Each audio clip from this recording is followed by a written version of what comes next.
I'm absolutely delighted to be here with Shem Rock ahead of an absolutely massive fight in Manchester, Octagon 48, and I had a thought today while I was on the train to come and see you from Preston to Liverpool. We've all been in a situation, right, where we've jumped on the train, maybe we've not got a ticket, and we've got this worry maybe we're going to get caught out by the inspector when he comes around. You jumped on a train from Liverpool to France and then to Malaysia without a ticket whilst being wanted for a crime you didn't commit. That must have been a terrifying process. It weren't without a ticket, I had a ticket. I wouldn't have made it that far with no ticket. But yeah, that was a different time in my life. Now I'm all above board.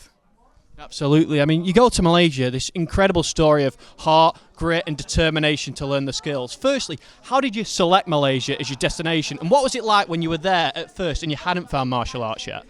Yeah, it was a bit mad, lad. Like, I just knew if I can get out the country, it's going to make them police officers' jobs a lot harder to catch me. I honestly didn't think I'd last more than a week, lad. So I actually went to Thailand first. I've got a family member in Malaysia, but I didn't want to come straight to them and bring all trouble. So I went to Thailand, wait to see what had happened, whether they'd come and nick me or not. And after like a year of not being arrested, I said, oh, I'm going to Malaysia then. And then I went to Malaysia. And then I think I spent like 7-8 years in Malaysia, 2 years in Ireland, until I obviously got nicked. It's hilarious, actually, that this full thing has come full circle. You were being chased by the police at one point, and now you get to punch a police officer in the face. It's all come full circle, hasn't it? The police wanted me, and now I want them. Yeah, I'm just so fortunate and so blessed that I've got this opportunity that I get to punch a police officer in the face and get paid for it with no repercussions. Come on. I know there's a massive rivalry between the pair of you. In the cage after your last fight, you were begging for him to sign the contract. Why do you think it took so long for him to put his pen to paper? What do you make of him as an opponent? How are you going to beat him on the night? Originally, Prague, I was supposed to fight Pokorny. He was offered the contract. He sat with it for 2 weeks and refused me. And that's why I got respect for Jan Malek, because he signed the contract when Pokorny wouldn't. I don't understand it, that he didn't want to fight me, but then he would run to social media and start saying shit about me. So that's why I was like, sign the contract or shut the fuck up. And I guess maybe the promotions put pressure on him. Maybe they've offered him more money. Or maybe he's just fed up of getting slagged by me every day on Instagram. But he signed the contract this time. And here we are, November 4th. Manchester, AO Arena. I can see it now. He's just not lasting more than a round. I feel like he's going to have 18,000 screaming fans all booing him. He's going to look up across that cage, see me, pressure's on him. He's either going to wilt very early on, or he's just going to come with that nervous, aggressive energy, blow his load, and I'll just counter him and just clean his clock for him. I just don't see him lasting longer than a round and a half. I don't. It's fantastic that you've got this platform after everything you've gone through.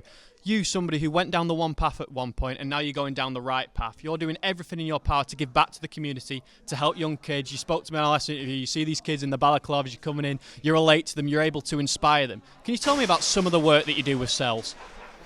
Yeah, shout out to Cells, doing good in the community. But I think like for the next generation coming up, they can kind of look at me as maybe someone from their background, someone from their type of community, especially like Toxteth, where I'm from. There's not many like black representatives in mixed martial arts, so I feel like I'm a big beacon for the community of, well, if he can do it, I can do it. And I have been through the worst of the worst to now make it to the other side and change my life and do something positive. And this is what I preach to the kids all the time. Like, it doesn't have to be MMA. It's whatever you enjoy doing, whatever your hobby is, whatever your passion is, you can monetize it and make a career out of it. Do you like playing computer games? Do you like dance? Do you like singing? Do you like motorbikes? Rather than do nothing with it and just have it as a hobby, if you put your life into it, if you really push it, eventually, lad, you'll make money off it. Like, I didn't start making money from this immediately. I had to grind for 8-9 years. Only now I'm reaping the rewards and getting the praises off people, where I worked hard in silence for 8-9 years, and that's how it's always going to be. For anyone who makes it to the top, you got to be willing to grind on your own. Maybe you have no support from your family, maybe no one cares about you, but that's life. Deal with it. You just got to keep going, and eventually you get where you want to be. You've deserved everything that you've worked for. Now you're getting a massive opportunity with Octagon on November 4th. You've also got a big opportunity on the reality TV series, Octagon Challenge. You're working alongside Paddy Houlihan, a legend. What's it been like to work with him? Yeah, I'm just so blessed and fortunate to get all these opportunities that I've been having since I've come out of jail in the past 16 months. Paddy Houlihan is a fucking legend of MMA. And so's Brad Pickett, like shout out to both of them. It was boss to be on the same team as Paddy. It was boss to coach all the lads on the show. It was boss to be in me mate's corner because obviously I know Dennis Frimpong off the show as well. So it was good to link back up with him and be in his corner. I just think anyone who watches that show, like, you'll love it. Everyone's messaging me saying, lad, it's better than The Ultimate Fighter. If you haven't seen it, go and watch it. And if you have seen it, then you know why they call Dennis the Menace. He's definitely the menace. Him and Hassan have got the greatest rivalry in possible TV history. What have you made of everything that's been going on? How would you react if you were sprayed with toilet water? Listen, anyone spraying me with toilet water is having to fight me there and then.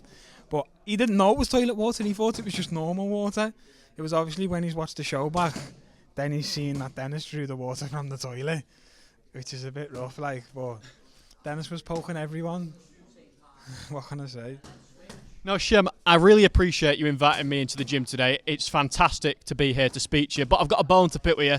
On Octagon Challenge, you were go-karting, and the eagle-eyed viewers spotted you with your hand over your glass, spitting it. I couldn't believe you cheated, Shem. Black men don't cheat. And that's all there is to it. Thank you very much, Shem. Obviously, your mate, Akon, he's fighting November 4th, an actual Jedi, so it's probably great to coach alongside him. How do you reckon he's going to get on the night? Yeah, people don't know this, but my original debut was supposed to be against Jacob Bannock, the English killer or the British killer, whatever his fucking shitty name is. And he pulled out, give no reason why, and that's why I ended up fighting Lima. So now I'm made up that Akon gets to fight him, because Akon can do the job that I never got to do and fucking punch a hole in his face. I think Akon's a good striker, super athletic, very long, hungry, and I feel like Jacob Bannock, he's a big, strong guy, but he's just too slow. I think Akon will just put it on him early on, and I feel like he'll take him out of there early. I'm hoping. Well, Shem, it's been brilliant speaking to you. I can't wait to watch you on November 4th and watch this full thing come full circle and watch you take on a police officer. But before I let you go, is there anything that you'd like to add that I perhaps haven't asked you about? That's it. Just fucking follow me on all the socials. YouTube, Shem Rock BJJ, Twitter, Instagram, TikTok, you know it all that. Cheers, mate.